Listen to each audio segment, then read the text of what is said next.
Tonight, roughly 1 billion people across the planet will fall asleep with their mouths hanging open. Most of them will never realize it happened, waking up instead to a dry throat, a pounding headache, and the sense that 8 hours of rest accomplished almost nothing. When the mouth falls open during sleep, every breath taken bypasses the nose, the single most sophisticated air processing system in the human body. That air rushes into the lungs raw. It arrives unfiltered, unconditioned, and missing a specific molecule so critical to survival that 3 scientists received the Nobel Prize for discovering its function. Bypassing the nasal system triggers a slow, sustained drop in blood oxygen. This state persists for the entire duration of sleep, turning a period of recovery into a state of continuous physiological stress. Healthy blood oxygen saturation, measured by doctors as SpO2, typically sits between 96 and 99%. This SpO2 value indicates the percentage of hemoglobin inside every red blood cell fully loaded with oxygen. When monitoring habitual mouth breathers, this line falls to 93, 92, and even dips below 90% for extended stretches. A 4% decline in oxygen saturation, sustained over 6 to 8 hours, means every tissue in the body is running on less fuel for 1/3 of a person's life. The brain is the first to suffer. While it makes up only 2% of your body mass, it consumes approximately 20% of your total oxygen supply. When oxygen delivery dips during sleep, the deep, slow-wave sleep stages, where the brain consolidates memories, are cut short. This oxygen famine prevents the glymphatic network from clearing out a metabolic waste chemical called adenosine. The heavy, groggy feeling that lingers in the morning is the physical sensation of that uncleared chemical waste remaining in the brain tissue. Your heart responds to these dropping oxygen levels by increasing its workload. Heart rate rises and blood pressure nudges upward throughout the night. To redirect what little oxygen is available, the smooth muscle lining the blood vessels constricts. Over time, this nightly strain feeds a cycle of low-grade inflammation that accelerates wear on the arterial walls. There is a physical cost to the mouth as well. The constant airflow dries out the oral cavity, crashing the production of saliva. Saliva serves as an antimicrobial defense system. Without it, harmful bacteria flourish, leading to higher rates of cavities, gum disease, and persistent bad breath. From arterial damage to dental decay, the entire body degrades because a single mechanical door, the mouth, was left open.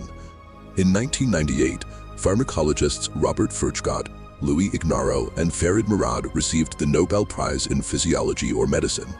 Their breakthrough was the discovery of how a specific gaseous molecule regulates blood pressure and controls the delivery of fuel to every cell in the human body. This molecule is manufactured in the paranasal sinuses. Every time air flows through the nasal passages, every nasal breath triggers its release. Conversely, every breath through the mouth skips this entirely, leaving blood vessels without that chemical signal. Understanding the specific biological requirement explains why placing a small strip of porous tape over the lips at night provides a direct way to put that molecule back to work. Over the next 20 minutes, we will follow the air from the nostril, through the turbinates, and deep into the lungs' tiniest air sacs. We will observe oxygen molecules binding to hemoglobin under the specific chemical conditions nasal breathing provides. However, this entire system relies on an often misunderstood gas, carbon dioxide. While often viewed as a waste product, carbon dioxide levels in the bloodstream actually dictate how much oxygen is released into the tissues. Next chapter, we will see how having more carbon dioxide in your system is the very mechanism that forces more oxygen into your brain. You are lying in bed, fast asleep. Your chest rises and falls. The standard assumption is that if you breathe faster and take in more air, you automatically pump more oxygen into your body. That assumption is wrong. Carbon dioxide functions as a signaling molecule. It is the primary regulator that dictates where and when oxygen gets released from your blood and into your tissues. Inside your bloodstream, a protein called hemoglobin acts as a transport vehicle. It binds to the oxygen in your lungs and carries it through your veins. But holding on to oxygen is not the same as dropping it off. Hemoglobin frequently sails right past the tissues that desperately need it. cycling back to the lungs still partially loaded. This specific mechanism is called the Bohr Effect. Discovered by the Danish physiologist Christian Bohr in 1904, it dictates that hemoglobin changes its grip on oxygen, depending entirely on the chemical environment around it. When carbon dioxide levels in your blood drop too low, hemoglobin tightens its grip. It refuses to let go of its cargo. You can be fully ventilated, with your lungs completely full of air, and your cells will still starve. In this circulatory map, arteries and veins are oxygen's highways. When working tissue produces elevated carbon dioxide, blood entering these capillaries forces hemoglobin to loosen, dropping oxygen into muscles.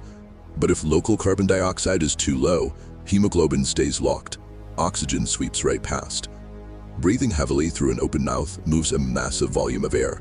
This rapid exchange physically flushes too much carbon dioxide out of your system, dropping your blood levels below the critical threshold required to trigger the release. A habitual mouth breather pulls in oxygen with every breath, yet because they exhale too much carbon dioxide, they create a chemical environment that prevents that oxygen from reaching their cells. You can force a mechanical fix by placing a small strip of porous, hypoallergenic medical tape over your lips before sleep. Your body now has no choice but to breathe exclusively through the nose. The nasal passages are significantly narrower than the mouth. Pulling air through them creates a natural physical resistance, acting like a strict biological bottleneck. This chart compares respiratory rates. A typical open mouth pace hovers between 12 and 20 breaths per minute. By shifting to the nose, that physical resistance drags the rate down to a stable 6 to 10 breaths per minute. Fighting through that nasal resistance forces the diaphragm to engage fully. Each individual breath is drawn deeper into the lungs, maximizing the surface area available for gas exchange. By drastically slowing the intake of air and reducing the overall volume exhaled, the body stops flushing out carbon dioxide. This single mechanical shift begins to normalize the chemistry of the blood. Shrink down to the size of a single air molecule and enter the nostril. You immediately encounter a dense forest of tiny hairs called cilia, waving rhythmically to catch incoming dust and viral particles. Surviving that initial barrier, the air pushes deeper into a narrow, winding corridor lined entirely with highly vascularized tissue. Blood flowing just beneath the surface of this tissue radiates heat. It actively raises the temperature of the incoming air from a cool room baseline up to approximately 95 degrees Fahrenheit. At the exact same moment, surrounding mucous membranes inject moisture into the current, saturating the warmed air until its humidity approaches 100%. The lungs require warm, highly humidified air to exchange gases efficiently. Cool, dry air pulled directly through an open mouth lacks this mandatory biological conditioning. The conditioned breath next sweeps past the paranasal sinuses. These hollow chambers surrounding the nasal cavity serve as the site of an entirely distinct chemical reaction. Specialized cells lining these sinuses produce a gas called nitric oxide, or NO. As the breath rushes past, the NO floods directly into the airstream. The gas rides the current all the way down into the alveoli, the microscopic balloon-like sacs at the very bottom of the lungs, where oxygen crosses into the blood. When nitric oxide hits these sacs, it triggers a process called vasodilation. It forces the surrounding blood vessels to dramatically widen. This widening creates a massive local increase in blood flow exactly where the fresh air is arriving. The ventilation perfectly matches the perfusion, allowing maximum oxygen to cross the barrier. When air enters through the mouth, it never touches the paranasal sinuses. Zero nitric oxide is released. The blood vessels in the lungs do not widen, and the efficiency of the oxygen transfer drops significantly. When a habitual mouth breather tapes their lips, the first night of the 72-hour recalibration is typically uncomfortable. The body is used to high-volume airflow, making the nose feel restrictive. Because the rapid overventilation has been forced to stop, carbon dioxide is no longer being flushed out at extreme rates. Its levels finally begin to rise and normalize inside the blood. Deep in the brainstem, sensors called chemoreceptors monitor these exact gas levels. Accustomed to chronic depletion, they detect the rising carbon dioxide and falsely flag it as a suffocation threat. This triggers a sensation of air hunger.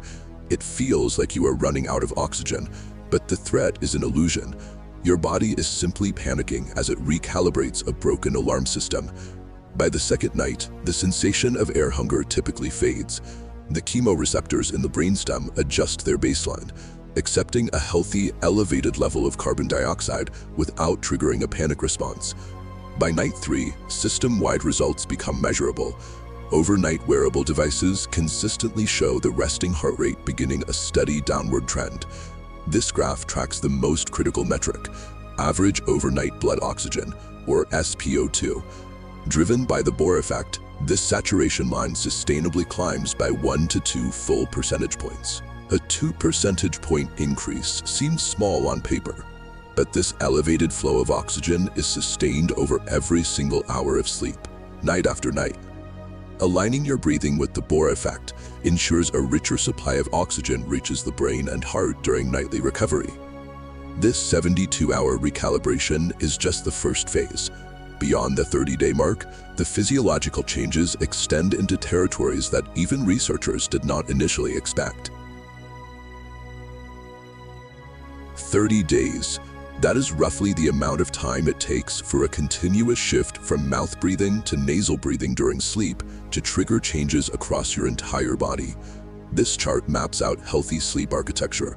Sleep is not a single flat state of unconsciousness. It cycles through distinct stages. Down here in deep, slow-wave sleep, your body releases growth hormone and repairs damaged tissue.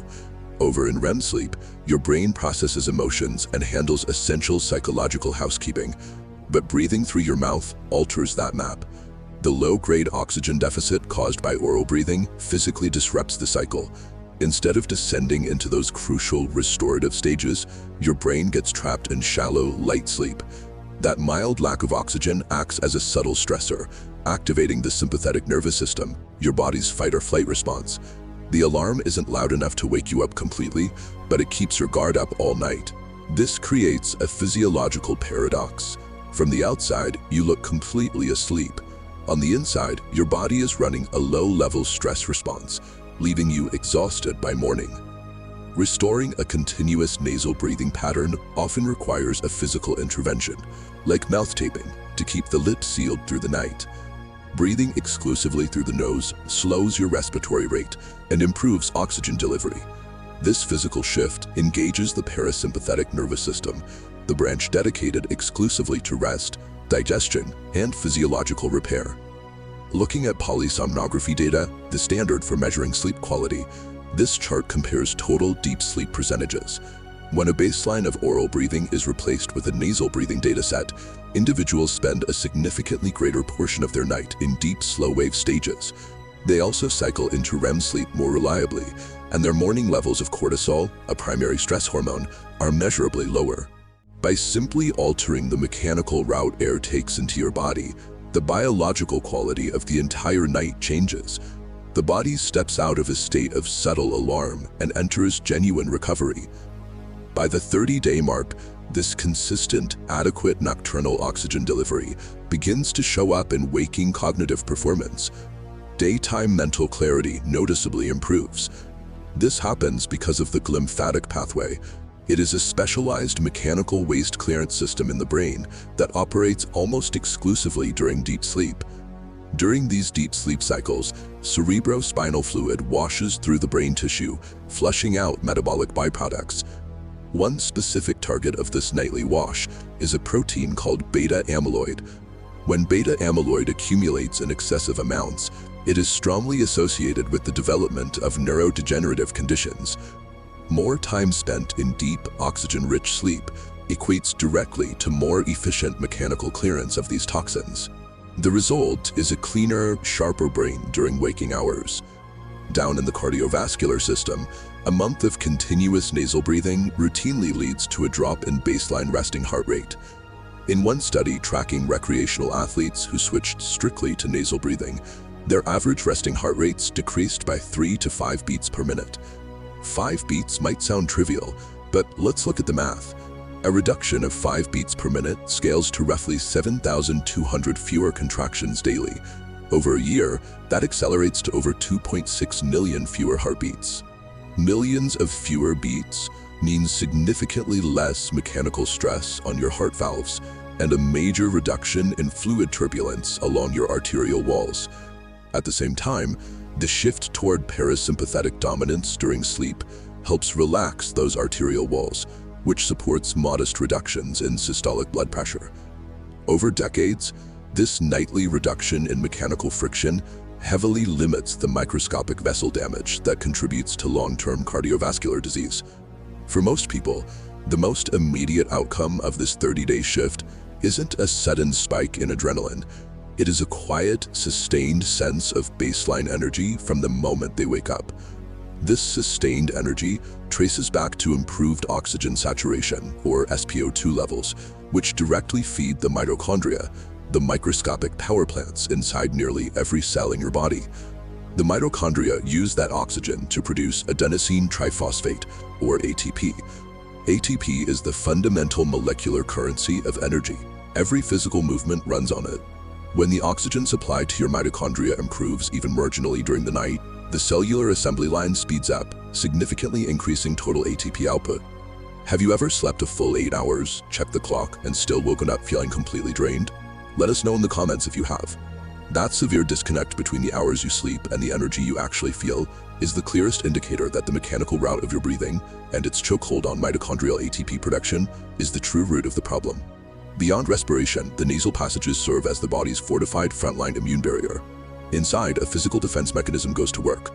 Mucus linings trap incoming pathogens from the air, while tiny hair-like structures called cilia sweep them downward into the throat, where they are eventually destroyed by stomach acid. The nasal cavity also produces nitric oxide. This molecule has distinct antimicrobial properties, neutralizing bacteria, viruses, and fungal spores right in the airway before they can descend further. Chronic mouth breathing entirely bypasses this sophisticated physical and chemical defense grid. It pulls unfiltered air straight in, leaving the delicate tissue of the lungs highly vulnerable. Utilizing the nasal barrier creates a measurably hostile environment for pathogens. This heavily fortified airway explains why consistent nasal breathers routinely report fewer minor respiratory infections. This chart visualizes the full 30-day systemic transformation. Higher overnight oxygen saturation leads to deeper sleep. That triggers a calmer nervous system, takes mechanical stress off the heart, improves cellular energy, and maintains an active immune defense. But this practice requires caution. There are specific populations, including those with severe sleep apnea, acute nasal congestion, or certain cardiovascular conditions, who must absolutely avoid mouth taping. And then there is nitric oxide. The antimicrobial defense we just mentioned is only a fraction of what this molecule does. Its full biological story goes much deeper than expanding blood vessels or fighting off a cold.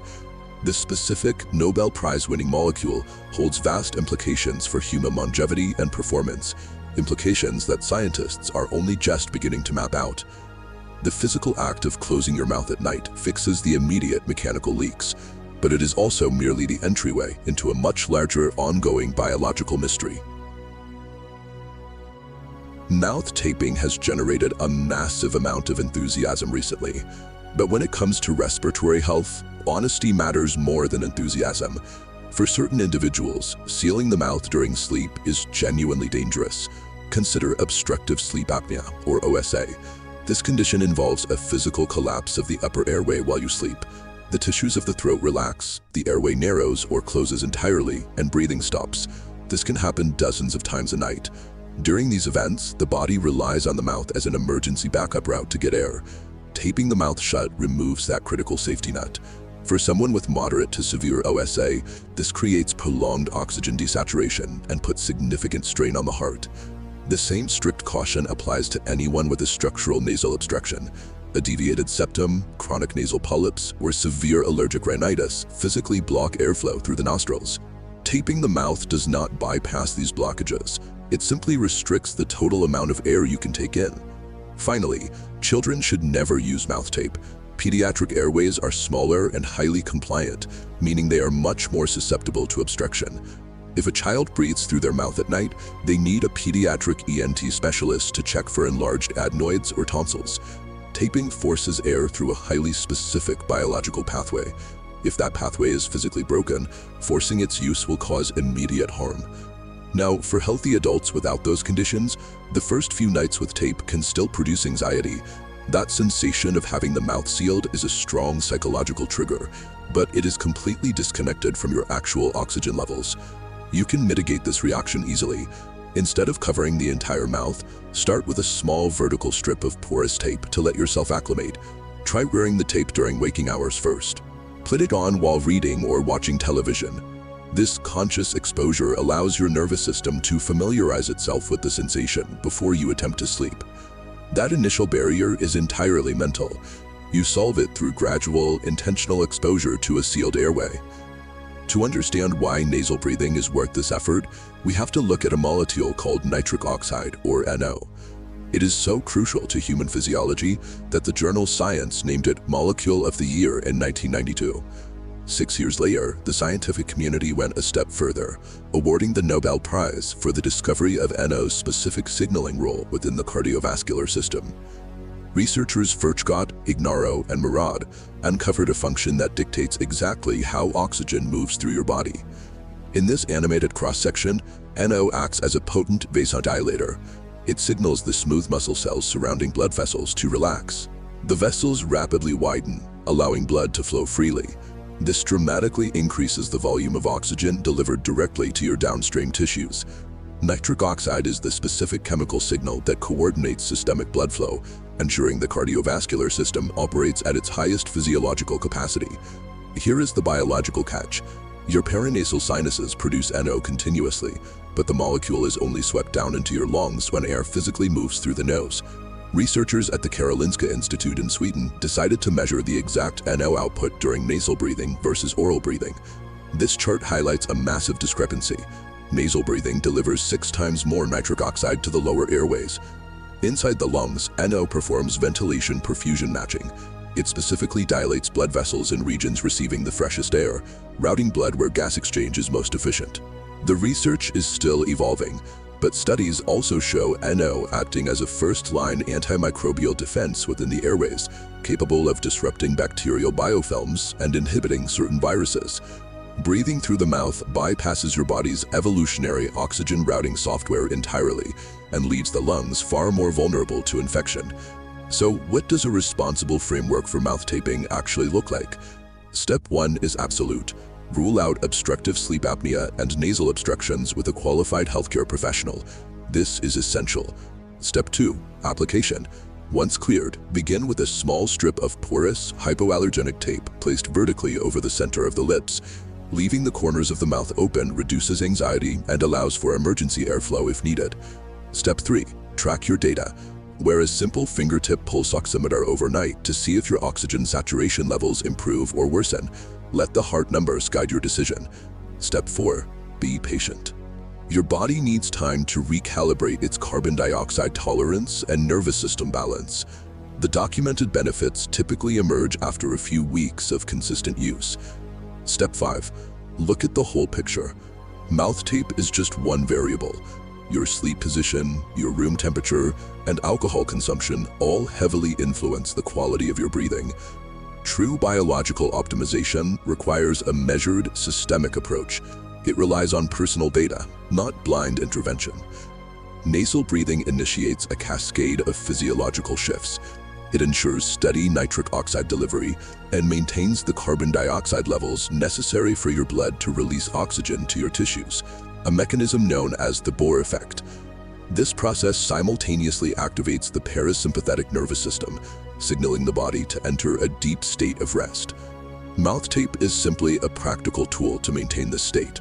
It quietly restores an evolutionary breathing pattern that our modern habits of chronic stress, processed foods, and climate-controlled air have slowly eroded. As always, this is general education, not medical advice. Consult a qualified clinician before making changes to your health routine. Taking control of how you breathe during sleep is a powerful step toward reclaiming the precise biological science your body already knows.